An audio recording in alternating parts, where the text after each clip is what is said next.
العظيم وصدق رسوله ونبيه الكريم ونحن على ذلك لمن الشاهدين والشاكرين والحمد لله رب العالمين আল্লাহ পাক রব্বুল আলামিন মেহেরবানি করে আমাদের সবাইকে দ্বীনের সহিহ বুঝ দান করেন।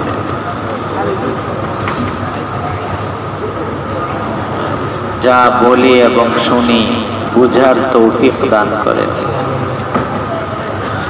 আমলের তৌফিক দান করেন। আল্লাহ যেন মেহেরবানি করে আমাদের এই আমলগুলোকে কিয়ামতের দিন নাজাতের ওসিলা বানায় দেন। আরবি 1442 হিজরি সন শুরু হয়েছে।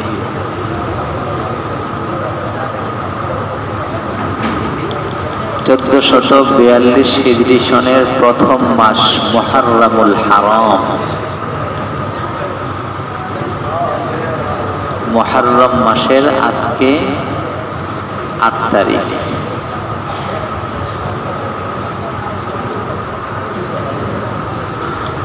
অন্য অন্য মাস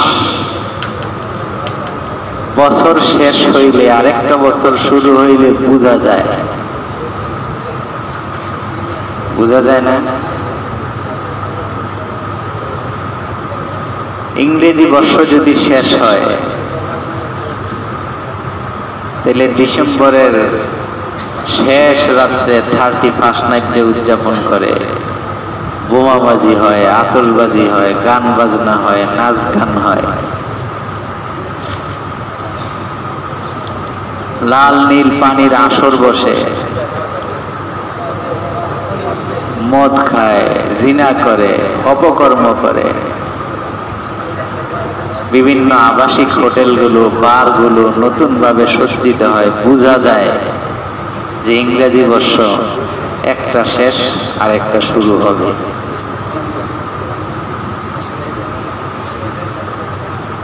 বাংলা বর্ষ বোঝা যায়, বৈশাখ উদযাপন হয়, মঙ্গল শোভাযাত্রা হয়।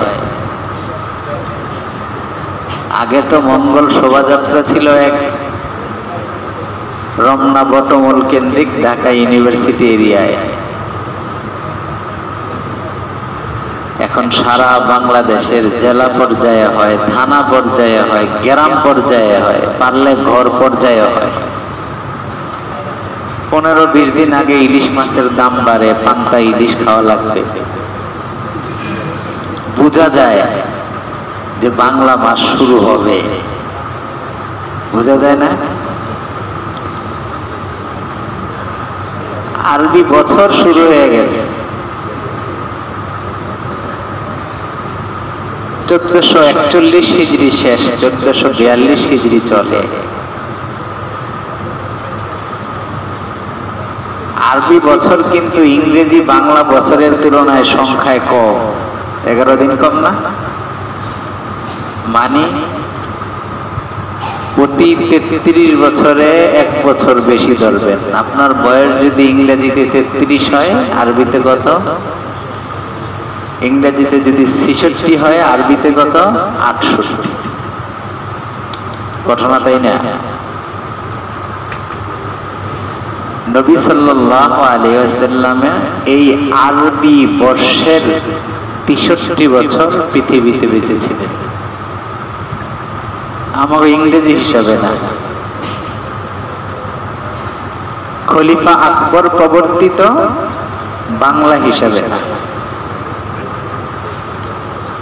তা আরবি আরেকটা নতুন বছর শুরু হয়েছে। 1400 কত সাল বলেন?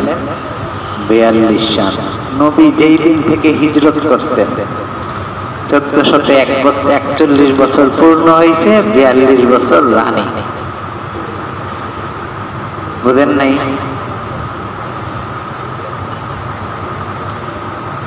এই আরবি বছরের যে 12টা মাস, এই 12 মাসের প্রথম মাস হচ্ছে মুহররমুল হারাম। আরবিতে সম্মানী মাস 4টা, মিনহা আরবাআতুন হুরুম। আল্লাহ বলছেন সম্মানের মাস কয়টা? 4টা। এর ভিতরে একটা হচ্ছে মুহররম। সম্মান কিসের সম্মান? সম্মান হচ্ছে আল্লাহ পাক রব্বুল আলামিন কিছু ইবাদত বন্দেগী দিয়া এই মাসের সম্মান বাড়াই দিয়েছে। রমজান মর্যাদাপূর্ণ মাস কি জন্য বলেন? আল্লাহর বিশেষ ইবাদত আছে, আমরা আল্লাহর গোলাম, আমাদের গোলামি করার কিছু বিধান আছে, এই জন্য সম্মানের। মানুষের গোলামি করলে দুনিয়াতে তুচ্ছ তাচ্ছিল্যের দৃষ্টিতে দেখে, কিন্তু আল্লাহর গোলামি করলে মানুষ কিসের হয়ে যায় বলেন? সম্মানের হয়ে যায়।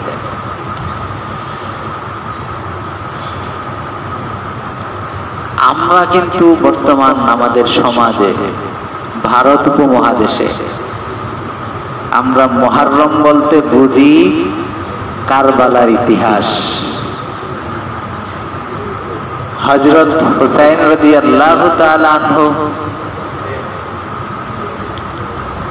ইয়াজিদের বাহিনীর হাতে নির্মমভাবে ৭০-৭২ জন নবী পরিবার এবং তার সংশ্লিষ্ট মানুষ নিহত হয়।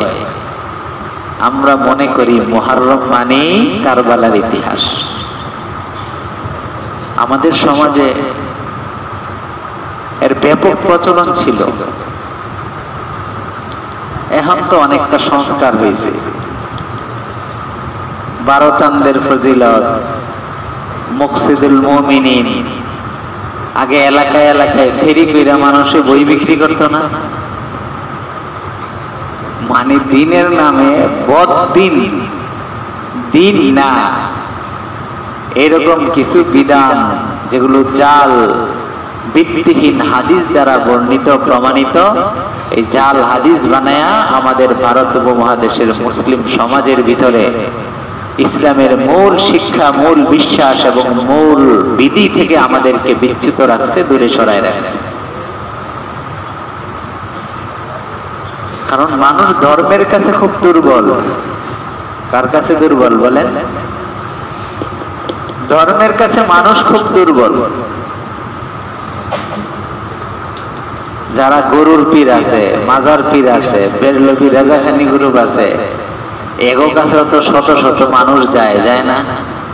ট্রাকে ট্রাকে গরু যায়, যায় না? লক্ষ লক্ষ কোটি কোটি টাকা মানুষ দান করে, দান করে না কেন? মানুষ চিন্তা করলে এটাতে আমার নাজাতের সম্ভাবনা আছে, এটাই মনে হয় আমার ধর্ম, এটাই যদি মনে হয় আমার ধর্ম। ধর্মের কাছে মানুষ দুর্বল।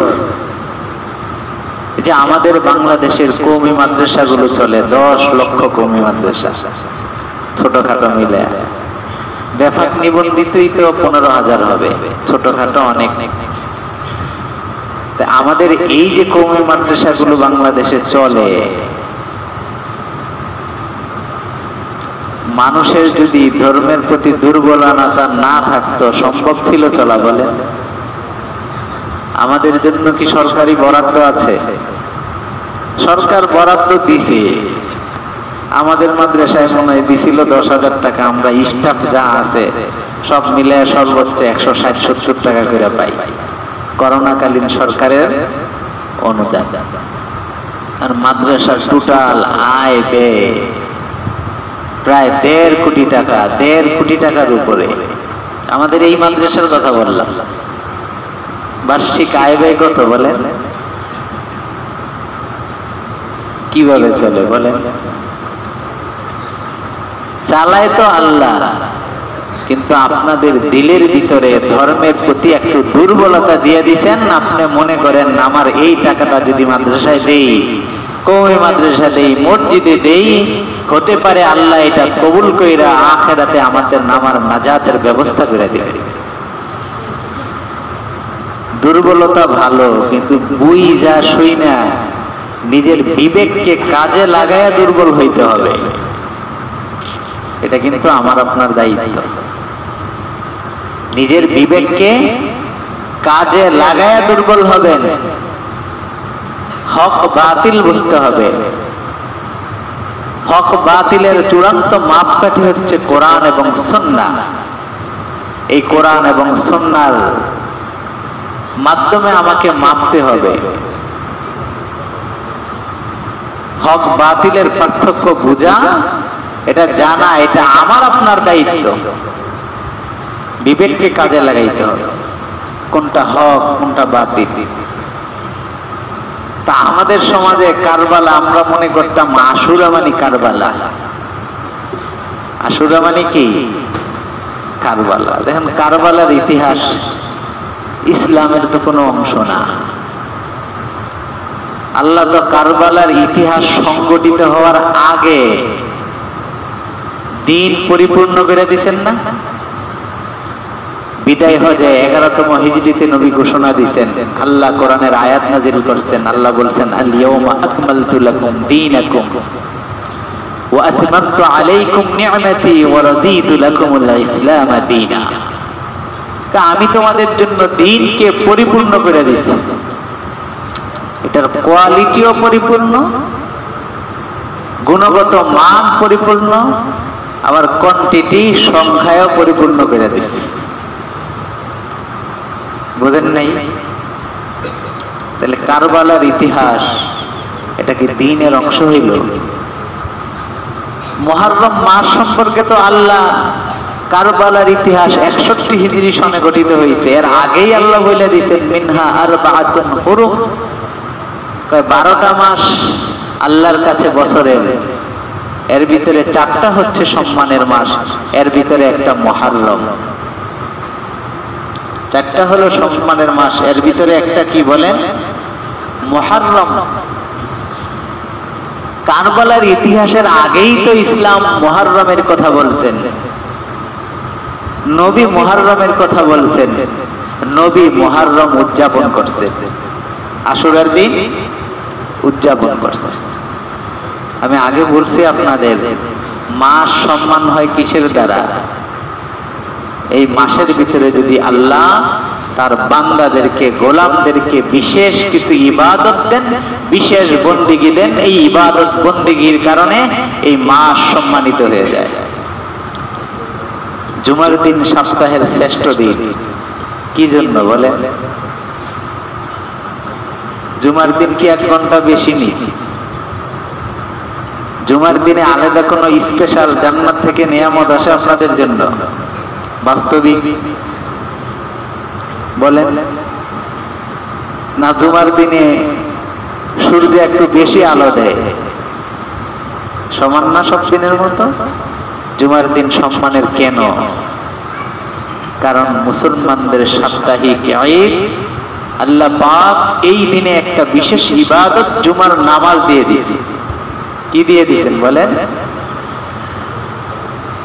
জুমার নামাজ দিয়ে দিয়েছেন। এই জন্য ইমাম গাজালি রহমতুল্লাহ আলাইহি বলেন, মাস দিনের ব্যক্তিগত কোনো মর্যাদা নাই। মাস মাস হিসাবে, দিন দিন হিসাবে, রাত রাত হিসাবে, দিন দিন হিসাবে ব্যক্তি কোনো মর্যাদা বা ফজিলত নাই। ফজিলত হয় আল্লাহর বিধানের মাধ্যমে, আল্লাহর ইবাদতের মাধ্যমে, আল্লাহর গোলামির মাধ্যমে, আল্লাহর দাসত্বের মাধ্যমে।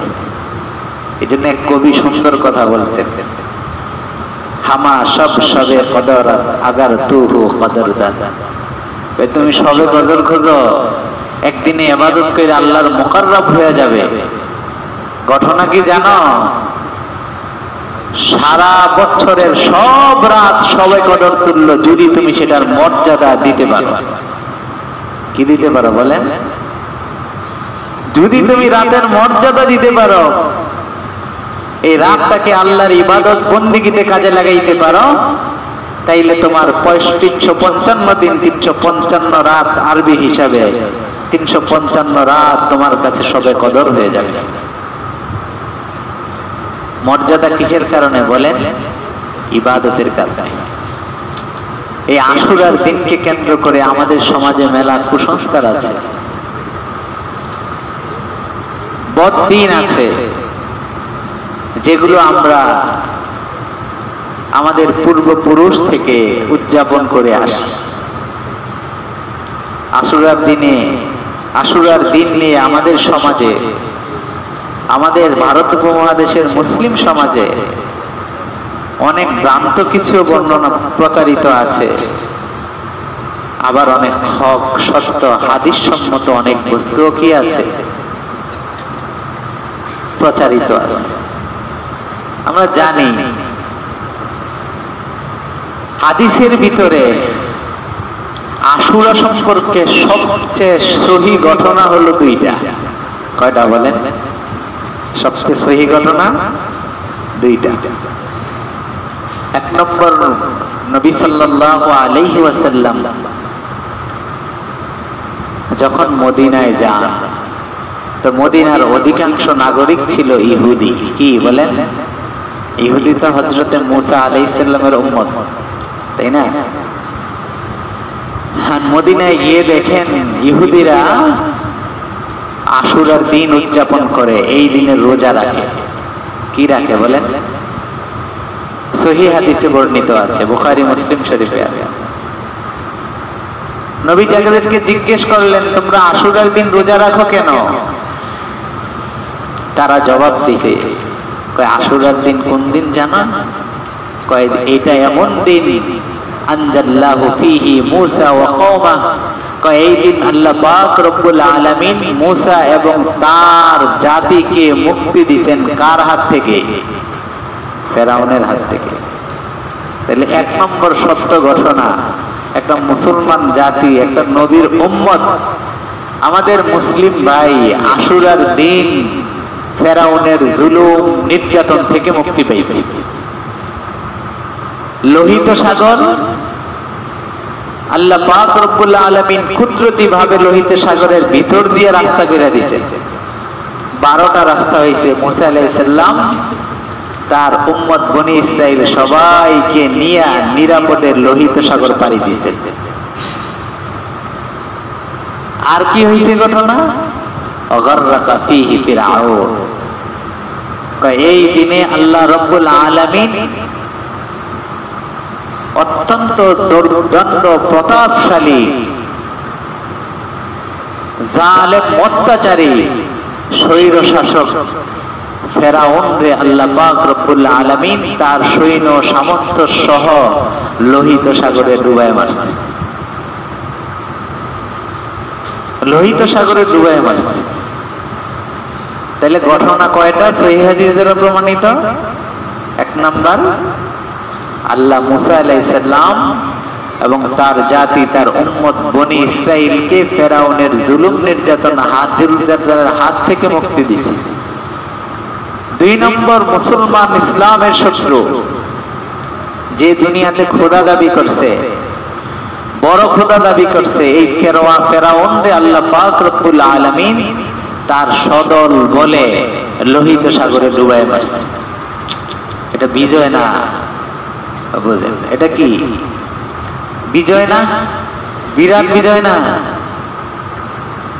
ফেরাউন মারাত্মক রকমের জুলুম নির্যাতন করতেন, মারাত্মক রকমের জুলুম নির্যাতন করত মুসলমানদের উপরে।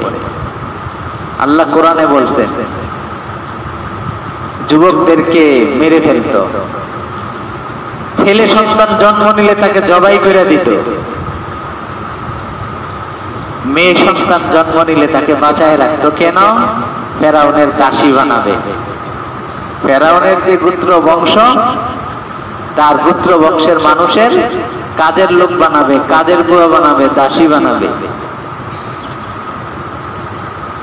মুসা আলাইহিস সালামের জাতির নারী পুরুষ স্বামী স্ত্রী একসাথে রাত্র যাপন করতে পারত না। এক জ্যোতিষী করে দিয়েছে, ইউলাদু মাউলুদুন, এমন এক সন্তান জন্ম নিবে, ইয়াযহাবু মুলকুকা বিয়াদিহি, তোমার ক্ষমতা শেষ। তোমার ক্ষমতা কি? ফেরাউন চিন্তা করছে বনি ইসরায়েল এমন সন্তান জন্ম নিবে, এমন পদ্ধতি অবলম্বন করব বনি ইসরায়েলে কোনো সন্তান জন্ম হইতেই দিব না। স্বামী স্ত্রী একসাথে থাকা বন্ধ, ঘরে ঘরে পাহারা। ঘরে ঘরে কি বলেন? পাহারা দিচ্ছে, সন্তান জন্ম নিতে দিবে না। আল্লাহ যদি কিছু করতে চান, এটা রোধ করার ক্ষমতা সারা পৃথিবীর মানুষের আছে। বলেন, এই জন্য ইবনে আব্বাস রাদিয়াল্লাহু তাআলা আনহুকে নবী শিখাইছেন, ইবনে আব্বাস মনে রাখো, সারা পৃথিবীর মানুষ তোমাকে উপকার করতে চায়, আল্লাহ যদি না চায় সারা পৃথিবীর মানুষ তোমাকে উপকার করতে পারবে? আরো মনে রাখো, সারা পৃথিবীর মানুষ তোমার ক্ষতি করতে চায়, আল্লাহ তোমার উপকার করতে চান, সারা পৃথিবীর মানুষ তোমাকে ক্ষতি করতে পারবে? আল্লাহ এর ভিতরে মুসা আলাইহিস সালামের জন্ম দুনিয়াতে পাঠাইছেন, ফেরাউনের ঘরে লালন পালন করছেন, সেই মুসা আলাইহিস সালামের মাধ্যমে তার হাতেই ফেরাউন শেষ, ফেরাউনের রাজত্ব শেষ। এটা মুসলমান ইসলাম তাওহীদের ইতিহাসে এক বড় বিজয়। ইহুদিরা এই বিজয় উদযাপন করতেন কিভাবে? আশুরার দিন তারা রোজা রাখতেন। আশুরার দিন কি রাখতেন বলেন? রোজা রাখতেন। তো নবী সাল্লাল্লাহু আলাইহি সাল্লাম বললেন, নাহনু আহাক্কু বিমূসা মিনহুম, কারণ মুসা আলাইহিস সালাম তো আমাদের আদর্শিক ভাই। মুসা আলাইহিস সালাম তাওহীদের কথা বলতেন, আল্লাহর কথা বলতেন, আমরাও তাওহীদের কথা বলি, আল্লাহর কথা বলি। মুসা আলাইহিস সালাম আল্লাহর দ্বীনের কথা বলতেন, আমরাও আল্লাহর দ্বীনের কথা বলি। মুসা আলাইহিস সালাম পৃথিবীতে আল্লাহর দ্বীন, আল্লাহর বিধান কায়েম করতেন, আমরা পৃথিবীতে আল্লাহর দ্বীন, আল্লাহর বিধান কায়েম করি। এই জন্য আদর্শিকভাবে আমাদের সাথে মুসা আলাইহিস সালামের বেশি মিল, এই জন্য আমরাও রোজা রাখবো। নবী সাহাবাদেরকে নির্দেশ দিলেন, আশুরার দিনে তোমরাও কি রাখো? রোজা রাখো। রমজানের রোজার আগে আশুরার রোজা ফরজ ছিল। রমজানের রোজার আগে আশুরার রোজা ফরজ ছিল। পরে নবী চিন্তা করলেন, আমরাও যদি 10 তারিখে রোজা রাখি তাইলে ইহুদিদের সাথে মিল হয়ে যায় না। এই জন্য নবী ঘোষণা দিচ্ছেন, ফাইন বাকিতু মিন কাবিলিন লা আসুমান তাসিআ, যদি আল্লাহ আগামী বছর আমাকে বাঁচায় রাখেন তাইলে আশুরার 10 তারিখে রোজা রাখবো না, 9 তারিখেও রাখবো, 10 তারিখেও রাখবো। আল্লাহর নবী বলছেন, তোমরা রোজা রাখো, তবে খালিফু ফিহিল ইয়াহুদ, এ ব্যাপারে ইহুদিদের বিরোধিতা করো। ইহুদিরা একটা রোজা রাখে 10 তারিখে, আর তোমরা রোজা রাখো 9, 10 অথবা 10, 11, কেউ 3টা রাখলেও রাখতে পারে। এই হিসাবে যদি আমরা চাই আশুরার মুস্তাহাব রোজা রাখবো, যেই রোজা ইসলামের প্রথম যুগে ফরজ ছিল, আমরা আজকে রাত্রে সাহারি খেয়ে আগামীকাল 9 তারিখ, এর পরের দিন 10 তারিখ, অথবা আগামীকাল 10 তারিখ, এর পরের দিন, আগামীকাল দিন কি রাত্রে 10 তারিখ না, এর পরের দিন 11 তারিখ রোজা রাখতে পারি। আর কেউ কেউ বলছেন, যদি কেউ 3টা রাখতে চায় 3টাও রাখতে পারে, 3টা রাখতে চায় 3টাও রাখতে পারে। তা আশুরার দিনে আমাদের 1 নম্বর আমল কি বললাম? রোজা রাখা। দেখেন নবী সাল্লাল্লাহু আলাইহি ওয়াসাল্লাম রোজার বিধান দিয়েছে এই উম্মতের জন্য। আশুরার দিনে রোজার হুকুম মুস্তাহাব, সওয়াবের কাজ, তবে বলছেন খালিফু ফিহিল ইয়াহুদ, তোমরা ইহুদিদের সাদৃশ্য গ্রহণ করবে না। এটা ইসলামে নিষেধ, মান তাশাব্বাহা বিকওমিন ফাহুয়া মিনহুম, বিজাতীয় সাদৃশ্য গ্রহণ করা এটা মাকরুহে তাহরিমি, হারামের কাছাকাছি কবিরা গুনাহ। কিন্তু আমাদের সমাজ, আমাদের সমাজ ব্যবস্থা, আমাদের রাষ্ট্র, আমাদের রাষ্ট্র ব্যবস্থা, আমাদের জীবন চরিত, আমাদের জীবন চরিত ব্যবস্থা, আমাদের ফ্যামিলি ব্যবস্থা, আমার সব কিছুতে আমরা ইসলাম অনুসরণ করি না, আমরা অনুসরণ করে যাচ্ছি ইহুদি নাসারা, তাদের পথ এবং পদ্ধতি। বাস্তব জীবন দেখেন, আমরা তাদের পথে চলি, দিবস উদযাপন, এটা তো মুসলমানদের তর্জ তরিকা না, এটা মুসলমানদের তর্জ তরিকা না, পদ্ধতি না। 10 তারিখ মুহররম হোসেন রাদিয়াল্লাহু তাআলা আনহু মারা গেছেন, আপনি তাজিয়া মিছিল করলেন, মাতম করলেন, মানুষকে পানি খাওয়ালেন, অনিসলামিক কর্মকাণ্ড নিজেরা আবির্ভূত করলেন, বেদাত উদযাপন করলেন, এটা ইসলামী পদ্ধতি না। আমাদের বাস্তবিক সমাজেও করি, মৃত্যু দিবস পালন করি, জন্ম দিবস পালন করি, আরো মেলা দিবস আছে না পালন করি, শুধু রাষ্ট্রীয়ভাবে না, আমরা ব্যক্তিগতভাবে ফ্যামিলিগতভাবেও করি। এটা কোনো ইসলামী পদ্ধতি না, এটা ইসলামী পদ্ধতি না। ইসলাম কারবালার ইতিহাসের আগে, হুসেন রাদিয়াল্লাহু তাআলা আনহুর শাহাদাতের আগে ইসলাম পরিপূর্ণ হয়ে গেছে। তাহলে আমাদের জন্য লক্ষণীয়, পালনীয়, আমাদের মানতে হবে হচ্ছে ইসলামের বিধি।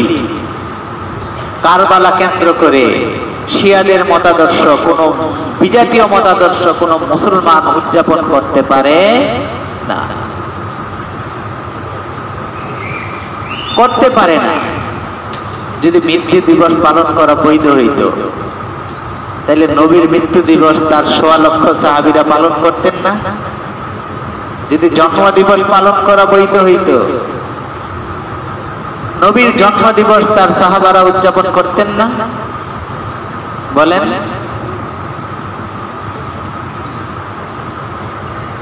করতেন না? অবশ্যই করতেন।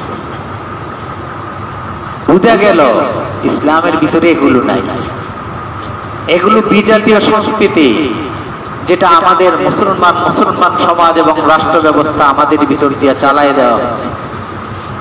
রাষ্ট্রীয়ভাবে, অর্থনৈতিকভাবে আমরা মনে করি বিজাতীয় অনুকরণ, রাজনৈতিকভাবে আমরা মনে করি বিজাতীয় অনুকরণ। এগুলো আমাদের দেশ, দেশের জাতি, দেশের উন্নতি অগ্রগতির মাধ্যম, এগুলোর মাধ্যমে জাতি উন্নতি হবে, অগ্রগতি হতে হবে, আমরা মধ্য আয়ের দেশ উন্নত আয়ের দেশে পরিণত হব। পদ্ধতি কি? বিজাতীয়দের পদ্ধতি। বোঝেন নাই? এর দ্বারা কোন মুসলমান সমাজ ব্যবস্থা, রাষ্ট্রীয় ব্যবস্থা বাহ্যিকভাবে কিছুটা উন্নত মনে হলো, বাস্তবিকভাবে উন্নতি হতে পারে না। থানভী রহমতুল্লাহ আলাইহি সুন্দর ওদিকে উদাহরণ দিয়েছে, কলন্দর হাচ্ছে গোয়াত দিদা গোয়াত। আসলে আল্লাহর ওলিরা যা বলে মনে হয় যে বাস্তবে দেখেই কইতাছে। বুঝেন নাই ঘটনাটা? এক এলাকায় কুত্তা একটা মারা গেছে। কি মারা গেছে? কুত্তা মারলে পোলা পাইন রশি বাইন্দা গাঙ্গের পর ফালাই দিয়ে আসে না? গাঙ্গের পর ফালাই দিয়ে আসছে। একদিন পরে কয়েকজন মানুষে গিয়া দেখলো, ওরে বাপরে, কুত্তা দিয়ে মরার পরে আরো সুন্দর সুঠামদেহী হয়ে গেছে, হুইলা গেছে, স্বাস্থ্য টাস্থ্য ভালো হয়েছে। কি ভালো হয়েছে বলেন? আশ্চর্য হয়েছে। কুত্তা তো এই জায়গায় ভালো আছে, খায় না, কিছু করে না, শুয়ে রয়েছে, তারপরে কত স্বাস্থ্য সুন্দর, হৃষ্টপুষ্ট। মনে রাখেন, বিজাতীয় অনুকরণের কারণে এ দেশ, এ জাতি, এদেশের রাজনীতি, এদেশের অর্থনীতি, এদেশের আইন শৃঙ্খলা, এদেশের সমাজনীতি, এদেশের শিক্ষানীতি, সব কিছু এই পচা দুর্গন্ধযুক্ত মোটা কুত্তার মতো মনে হবে। বাস্তবে মনে হয়েছে এটার উন্নতি হয়েছে, কিন্তু ভিতরে সব পয়সা শেষ হয়ে গেছে। পচবে কি? আরে পচবে আপনার দিন, পচবে আপনার ঈমান, পচবে আপনার ইসলাম, পচবে নবীর সুন্নাহ, পচবে সাহাবায়ে কেরামের আদর্শ। এ জাতি মেরুদণ্ডহীন জাতিতে রূপান্তরিত হবে। এ জাতি ইসলামের নামে মুসলমান হিসেবে যতক্ষণ দিন পর্যন্ত তওবা না করে ইসলামের মূল ধারায় ফিরে আসবে, ততদিন পর্যন্ত যারা মুসলিম জাতিসত্তা হিসেবে পৃথিবীর বুকে আবির্ভূত হতে পারবে না। পদ্ধতি এইটা। আমাগো উন্নতি, আমাগো অগ্রগতি এইরকমই মনে হয়। যারা গিয়ে দেখলো যে কুত্তা কত সুন্দর, গাঙ্গের পার খায় না, ঘুমাই রয়েছে, ফুইলা রয়েছে, ওগো বলেন তো, নাক ঠিক আছে না নাক নষ্ট হয়ে গেছে? আরে নাক ভালো হইলে তো দুর্গন্ধ পাইতো। ওগো চোখ ঠিক আছে না চোখ নষ্ট হয়ে গেছে? কারণ তাদের চোখে কোনটা তাজা আর কোনটা পচা এটা বোঝার মতো, পার্থক্য করার মতো দৃষ্টিশক্তি নাই। কোনটা পচা দুর্গন্ধ আর কোনটা জান্নাতের ঘ্রাণ এটা পার্থক্য করার মতো তাদের নাকের ঘ্রাণ শক্তি নাই, নষ্ট হয়ে গেছে। এই জাতি যতদিন পর্যন্ত বিজাতীয় অনুসরণ থেকে না বাইর হবে ততদিন পর্যন্ত জাতির কোনো উন্নতি হবে না, স্খলন থেকে অধপতন থেকে উন্নতির দিকে উঠতে পারবে না। বুঝেন না এই ঘটনাটা? বাপের পোলা যদি আদর্শিক না হয়, ফ্যামিলি বলো নাম দাম আছে সব আছে, কিন্তু আদর্শিক না, বাপে পরিচয় দেয় না, রাস্তাঘাটে মারি খাবে না। বুঝেন ঘটনা? রাস্তাঘাটে মারি খাবে না, বাপে ওরা মারলে মারছে, ওরে আমি তেজ্য ফিরে দিয়েছি। আমরা তো আল্লাহর তেজ্য গোলাম হয়ে গেছি, নবীর তেজ্য উম্মত হয়ে গেছি। কারণ কি? আমাদের আদর্শ, আমাদের ইমানি জিন্দেগি, আমাদের দ্বীনি জিন্দেগি, আমাদের আমলি জিন্দেগি, আমাদের আখলাকি জিন্দেগির কারণে তেজ্য হয়ে গেছি, রাস্তাঘাটে মার খাই। আল্লাহ আমাদের সাহায্যের জন্য, আল্লাহ সাহায্য আমাদের কাছে আসে না। তওবা করে ফিরে আসেন, আল্লাহর খাঁটি গোলাম হন। পৃথিবীতে কোন কাফের, কোন মুশরিক, কোন বেঈমান মুসলমানদের গায়ে কোন রাষ্ট্রে কাজ করতে পারবে না। আল্লাহর পক্ষ থেকে আসমান থেকে গজব নাজিল হবে, বাস্তবতা এটা। আমরা বিজাতীয়দের ভিতরে হারাই গেছি। দেখেন নবী রোজার বিধান দিচ্ছেন, আশুরার দিন তোমরা রোজা রাখবা, কিন্তু বলছেন খালিফু ফিহিল ইয়াহুদ, ইহুদিদের অনুসরণ করবা না। তাহলে আশুরার দিনের 1 নম্বর আমল কি বললাম? 9, 10 অথবা 10, 11 অথবা পারলে 3 দিনই রোজা রাখা, 1 নম্বরের আমল। আরেকটা ঘটনা হাদিসে বর্ণিত আছে, আল্লাহর নবী হাদিসে বলছেন যে আশুরার দিন তাবা আলা কওমিন, আল্লাহ পাক রব্বুল আলামিন এক জাতির, একটা জনগোষ্ঠীর তওবাকে কবুল করছেন। ওয়া সায়াতুবু আলা কওমিন আখারিন, ভবিষ্যতে আরেকটা জাতি গোষ্ঠীর তওবাকে কবুল করবেন। তাহলে বোঝা গেল আশুরার দিন আমাদের আরেকটা আমল আছে, তওবার আমল। আমার পাপের জন্য তওবা, আমার অন্যায়ের জন্য তওবা। আমি যে আল্লাহর বিধান লঙ্ঘন করছি, নবীর তরিকা মানি নাই, বিজাতীয় তরিকা গ্রহণ করছি, শয়তানের তরিকা গ্রহণ করছি, নিজের নফসের ডিমান্ড মোতাবেক নিজের জীবনকে পরিচালিত করছি, গুনার ভিতরে যে আমি দিন রাত কাটাইছি, এর জন্য আল্লাহর কাছে তওবা করা, অনুতপ্ত হওয়া, মাপ চাওয়া, আল্লাহ ক্ষমা চাই, আর গুনাহ করব না, আপনার দিন মোতাবেক চলবো, নবীর তরিকা মোতাবেক চলবো, সাহাবাদের আদর্শ মোতাবেক চলবো। এটাও আমাদের জন্য আমল, এটা আমাদের জন্য আমল। আরেকটা আমলের কথা হাদিসে আছে, কিন্তু হাদিসটা নিয়ে বিতর্ক আছে আমাদের উম্মতের উলামায়ে কেরামের মাঝে। হাদিস আছে, মান ওয়াসআ আলা ইয়ালিহি ফি ইয়াউমি আশুরা ওয়াসআহুল্লাহু আলাইহি সাইরা সানাতি, যে আশুরার দিন তার পরিবারের ভালো খাবারের আয়োজন করবে, ভালো খাবার দাবারের ব্যবস্থা করবে, আল্লাহ সারা বছর তার জন্য ভালো খাবার দাবারের ব্যবস্থা করবেন, সচ্ছল আহারের ব্যবস্থা করবেন। এই যে একটা হাদিস, এই হাদিসটাকে উম্মতের একদল উলামায়ে কেরাম বলছেন এটা জাল। আল্লামা যাহাবী রাহমাতুল্লাহ আলাইহি বলছেন এই হাদিস জাল। আল্লামা ইবনুল কাইয়িম আল জাওজিয়া রাহমাতুল্লাহ আলাইহি বলছেন এই হাদিস জাল। আল্লামা ইবনে রজব হাম্বলি রাহমাতুল্লাহ আলাইহি বলছেন এই হাদিস জাল। হাফেজ ইবনে হাজার আসকালানী রাহমাতুল্লাহ আলাইহি বলছেন এই হাদিস জাল। তবে উম্মতের আরেকদল উলামায়ে কেরাম বলছেন এই হাদিসটা জাল না, যঈফ ফজিলতের ক্ষেত্রে চলে। আব্দুল হাই লাখনবী রাহমাতুল্লাহ আলাইহির মত এইরকম, আরো আমাদের অনেক আকাবিরদের মত এইরকম। আপনারা যদি কেউ আমল করতে চান করতে পারেন, তবে সুনিশ্চিত হাদিসে প্রমাণিত এটা মনে করে কইরেন না, যেহেতু হাদিসটার ব্যাপারে উম্মতের বড় বড় উলামায়ে কেরামের বক্তব্য আছে, মন্তব্য আছে। এই হচ্ছে আশুরার দিনের আমাদের আমল।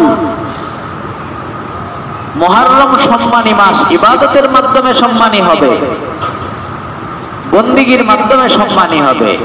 এই মাসে আমি ইবাদত করব, বন্দিগি করব, আল্লাহর দাসত্ব করব, গোলামি করব, তওবা ইস্তিগফার করব, কোরআন তেলাওয়াত করব, দান সদকা করব, জিকির আজকার করব, এটা হচ্ছে আমার পথ, এটা তরিকা। কিন্তু আমাদের সমাজে আমরা মনে করি আশুরা মানে কারবালা, আশুরা মানে হুসাইন রাদিয়াল্লাহু তাআলা আনহু এজিদের বাহিনীর হাতে নির্মমভাবে শাহাদাত বরণ করছে, এটা মানেই আশুরা। আসলে এই ঘটনার সাথে ইসলামী বিধানের কোনো সম্পর্ক নাই, ইসলামী ইতিহাসের সম্পর্ক আছে। ইসলামী ইতিহাসের সম্পর্ক আছে। হুসাইন রাদিয়াল্লাহু তাআলা আনহু তার পরিবারের লোকজন সহ ৭১-৭২ জন মানুষ কারবালার ময়দানে নির্মমভাবে নিহত হয়েছেন, মাজলুমভাবে শাহাদাত বরণ করছেন। এটা মুসলমানদের জন্য অত্যন্ত বেদনার, অত্যন্ত মুসিবতের, অত্যন্ত কষ্টের। কিন্তু ইসলাম মুসলমানদেরকে মুসিবত, বিপদ এটা কিভাবে উদযাপন করতে হবে, আমার বিপদের সময় আমার করণীয় কি, সেটা বলে দিচ্ছে, পদ্ধতিও বলে দিচ্ছে। বিপদ আসছে, পড়েন ইন্না লিল্লাহি ওয়া ইন্না ইলাইহি রাজিউন, ধৈর্য ধারণ করেন, এটা হচ্ছে বিপদের আমল। আল্লাহর কাছে দোয়া করেন, আল্লাহুম্মা আজুরনি ফি মুসিবাতি ওয়া খলফনি খায়রাম মিনহা। এই দোয়া বেশি বেশি করেন, এটা বিপদের পদ্ধতি। হুসাইন রাদিয়াল্লাহু তাআলা আনহু শাহাদাতের কারণে সারা পৃথিবীর মুসলমানরা ব্যথিত হয়েছে। স্বয়ং ইতিহাসে বর্ণিত আছে, হাদিসে না ইতিহাসে, ইয়াজিদ সে নিজেও ব্যথিত হয়েছে, ইয়াজিদ নিজেও ব্যথিত হয়েছে। হুসাইন রাদিয়াল্লাহু তাআলা আনহুর শাহাদাতের পরে ইয়াজিদ বাইচা ছিল ৪০ দিন। ইয়াজিদ ভালো না মন্দ এটা বলি নাই, ইয়াজিদও কষ্ট পাইছে, কারণ সবাই তো কুরাইশ, ইয়াজিদও কুরাইশের বংশের, নবীও কুরাইশের বংশের, হুসাইন রাদিয়াল্লাহু তাআলা আনহু কুরাইশ বংশের। উপরে গিয়া সিঁড়িতে মিলছে, ইয়াজিদ নিজে কষ্ট পাইছে। ইয়াজিদ যখন মারা যায় তখন ডাক্তাররা চেক করে দিছে তার পিত্তথলি ফাইটা গেছে। ডাক্তাররা বলছে অনেক টেনশনের কারণে তার পিত্তথলি ফাইটা গেছে। টেনশন ছিল, হুসাইন রাদিয়াল্লাহু তাআলা আনহু নির্মমভাবে তার ক্ষমতায় থাকা অবস্থায় মৃত্যুবরণ করলেন, এটা ইয়াজিদ চায় নাই, এটাও ইতিহাসে আছে। তারপরে মৃত্যুবরণ করলেন, এই কষ্টে টেনশনে তার পিত্তথলি ফাইটা যায়। এরপরে ইয়াজিদের ছেলে মুআবিয়া, ইয়াজিদের বাপের নামও মুআবিয়া, ছেলের নামও মুআবিয়া। আরব দেশে এটা সমস্যা নাই। আল ফাওয়াইদুল বাহিয়া নামক একটা কিতাব আছে, ফি তারাজিমিল হানাফিয়া। আমি দেখছি ১৩ জন না ১৪ জন, বাপ দাদা সবার নাম মুহাম্মদ, মুহাম্মদ ইবনে মুহাম্মদ ইবনে মুহাম্মদ ইবনে মুহাম্মদ ইবনে মুহাম্মদ ইবনে মুহাম্মদ, ১৩-১৪ জন, মানে বাপের নাম, ছেলের নাম, নাতির নাম, এর পরের দাদা, এর পরের দাদা, এর পরের দাদা, ১৩তম সহ সব মুহাম্মদ। আরবে সমস্যা নেই না, আমাদের বাংলাদেশে একজনের নাম ৩-৪টা কইরা। থানভী রহমাতুল্লাহ আলাইহির বাঙালির পরিচয় দিয়েছে। থানভী রহমাতুল্লাহ আলাইহি বলছে বাঙালি কি জানো, বেহাত ইহতেরাম, সম্মান বেশি করে, সম্মান মানুষকে বেশি করে, কাসরাতে কালাম, কথাও বেশি কয়। আর ৩ নম্বরে এক এক আদমিকে ৩ নাম, এক একজনের কয়টা নাম, ৩টা নাম। থাকে না বাংলাদেশে? মুআবিয়া এজিদের ছেলে, মানে মুআবিয়া রাদিয়াল্লাহু তাআলা আনহুর নাতি। ক্ষমতায় থাকার পরে নিজে ক্ষমতা ছাইড়া দিয়েছেন। কেন? কয় যেই ক্ষমতার কারণে নবীর দৌহিত্র নাতি মারা গেছে, সেই ক্ষমতায় আমি থাকতে চাই না, ক্ষমতা ছেড়ে দিয়েছে। এই জন্য কারবালা মানে ইয়াজিদকে গালাগালি করেন, একটু বুঝা করা লাগবে। সাহাবী মুআবিয়া রাদিয়াল্লাহু তাআলা আনহুকে, ওনাকে গালাগালি করা থেকে সাবধান, উনি নবীর সাহাবী ছিলেন, একটু সাবধান। কারে গালাগালি করেন? যে নবীর ওহী লেখছে, যার বোন জামাই নবী নিজে। নবী যদি কিয়ামতের দিন গ্রান্টার হয়, আমি মুআবিয়ার জন্য গ্রান্টার হইলাম, ইয়াজিদের জন্য গ্রান্টার হইলাম, আল্লাহ এদেরকে ক্ষমা করে জান্নাত দিয়ে দেয়, সম্ভব নেই। কারণ আপনি আমি যে মন্তব্য করি, আমি আপনার গ্রান্টার কি হবে? সাহাবাদের ব্যাপারে মন্তব্য সাবধান। সাহাবারা সবাই মিয়ারে হক সত্যের মাপকাঠি, সবাই আদিল ছিলেন, সবাই সদুক ছিলেন, সবাই ইনসাফগার ছিলেন। তাদের পারস্পরিক ঝগড়াঝাটি এ ব্যাপারে আমাদের আদর্শিক অবস্থান হচ্ছে তাওয়াক্কুফ। আমরা ভালো বলবো না, খারাপও বলবো না, এটা হচ্ছে আমাদের জন্য সবচেয়ে নিরাপদ। কারণ আমরা আশুরা বুঝি কারবালার ইতিহাস, আশুরা বুঝি তাজিয়া মিছিল, আশুরা বলি মাতম করা। আশুরার দিনে শিয়ারা পানি খাওয়ায়, হুসাইন রাদিয়াল্লাহু তাআলা পানি না খায় মরছে, আর নবী বিধান দিতে রোজা রাখার, আর ওরা কি খায়? নিজেরা পানি খায়, নিজেরা পানি খাওয়ায়। আগে তো আশুরার তাজিয়া মিছিল হইতো সেই হুসনি দালানে ঢাকাতে, এখন শুধু হুসনি দালানে না, প্রত্যেক জেলা পর্যায়ে হয়।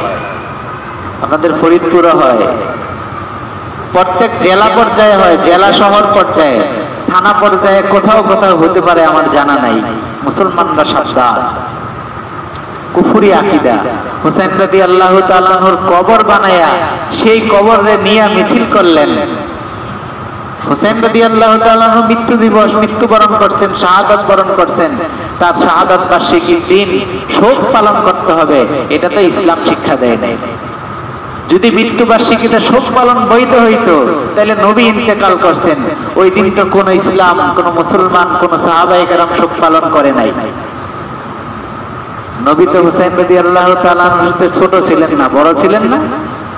আবু বকর ইন্তেকাল করছেন, ওমর শাহাদাত বরণ করছেন, উসমান শাহাদাত বরণ করছেন, হুসাইন রাদিয়াল্লাহু তাআলা আনহুর বাপ আলী রাদিয়াল্লাহু তাআলা আনহু শাহাদাত বরণ করছেন। কই ওনাদের মৃত্যু বার্ষিকীতে আমরা মিছিল বাইর করি না, শোক পালন করি না। এই আশুরার দিনকে কেন্দ্র করে বিরাট কুসংস্কার আমাদের সমাজে প্রচলিত আছে। আমাদের ইসলামী ফাউন্ডেশন কর্তৃক রচিত ইসলামী বিশ্বকোষের ভিতরে আমি দেখছি 23টা ঘটনা দেওয়া আছে আশুরার দিন সংগঠিত হয়েছে। এই দিন আদম আলাইহিস সালামকে বানানো হয়েছে, এই দিন কিয়ামত সংগঠিত হবে, আরো ইত্যাদি ইত্যাদি আছে। আমাদের মুহাক্কিকিনরা বলেন সবগুলো ভ্রান্ত জাল হাদিস, সবগুলো ভ্রান্ত জাল হাদিস, এগুলো সহিহ হাদিসে প্রমাণিত না, সহিহ হাদিসে প্রমাণিত না। এই জন্য আসুন, হুসাইন রাদিয়াল্লাহু তাআলা আনহু কারবালার ময়দানে নির্মমভাবে শাহাদাত বরণ করার আগেও আশুরা ছিল, যে আশুরা নবী উদযাপন করছেন, যে আশুরার বিধান নবী দিয়েছেন আল্লাহর পক্ষ থেকে। আসুন আমরা সেই আশুরাকে মানি, দ্বীনকে মানি, ইসলামকে মানি, কোরআনকে মানি। সব ক্ষেত্রে বিজাতীয় অনুসরণ আমরা বর্জন করি, দিবস উদযাপন বর্জন করি। আল্লাহ পাক রব্বুল আলামিন আমাদের সবাইকে দ্বীনের সহি বুঝ দান করেন, আমলের তৌফিক দান করেন।